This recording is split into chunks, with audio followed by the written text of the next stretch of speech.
David Cassidy went from being a household name to a whatever happened to.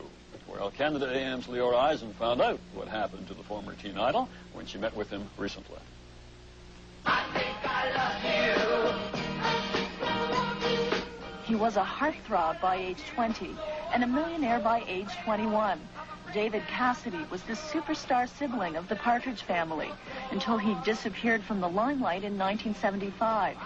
These days, David Cassidy is alive and well and was in Toronto earlier this month shooting an eerie episode of the Alfred Hitchcock television series. You play a former rock star, a has-been, to put it cruelly, who's making a comeback. Is there a bit of déjà vu to that plot?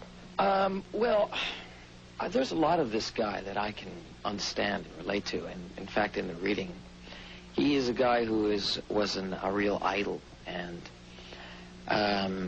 his problem is he is an alcoholic and he is self-destructive. Like an awful lot of people that have been through that kind of fame and that kind of success, I can certainly relate to it. You mentioned the drugs, the alcohol, the self-destruction, everything that comes with the territory, basically. How did you manage to avoid those pitfalls, or did you? No, I managed to avoid it during the years that I was working, and then I retired. And at that point, I hold myself up, and I promise you that I've never spoken about it, but I went through my own hell with it. The emptiness, the feeling detached, the feeling of somehow or another you're not really a part of society. And in my case, it was it was paranoia because there were people camped out in front of my house, and you know, I felt like everybody was really trying to get. There's a line I say in the show that his best friend who lives with him, who's he's like his roadie, says, come on, you can get back, you can make it again. And he says, leave me alone, will you? Everybody wants something from me.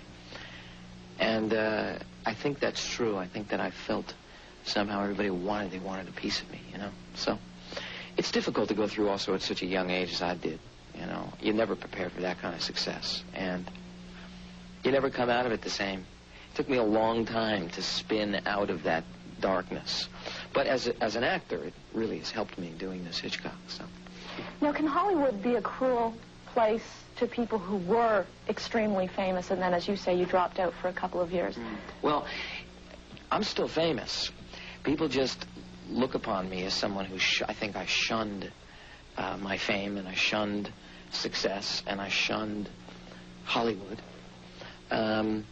I think now, as a result of me going back and doing theater and working, you know, I've been a successful actor for 20 years, thank God, now. And I think that there is now, it's swung around for me. There was a long time when I think people just didn't want to know. I think it's a sad comment about America, but I think we like to build up our idols, and I think we like to tear them down. I think that once we see people become very successful, we like to nail them. And I certainly suffered from that. How do women react to you, the women who used to buy the teen magazines and listen to your records? Did they expect you to break into I Think I Love You any minute? Well, I think that people come up to me all the time and recognize me.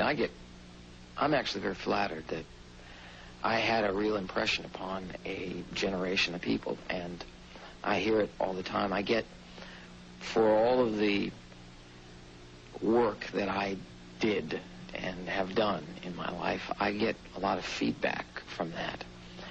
And I feel very fortunate, you know, that people have responded to my work. Yes, people do bring me up their albums, and I've taken photographs with a lot of people up here, you know, that have told me about their experiences and what I meant to them at a time in their life, and that's great, you know, to have done that. And that makes all the pain and whatever I went through somehow worthwhile. You've got a new album coming out soon that you're working on right now. What should we expect? Well, it's definitely rock and roll, and it's probably, if you have an impression of what my music was like when I was playing a part of a guy on the television show, you'd probably be greatly surprised. It's an awful lot tougher than that. Well, good luck and thanks. Family, in which he co-starred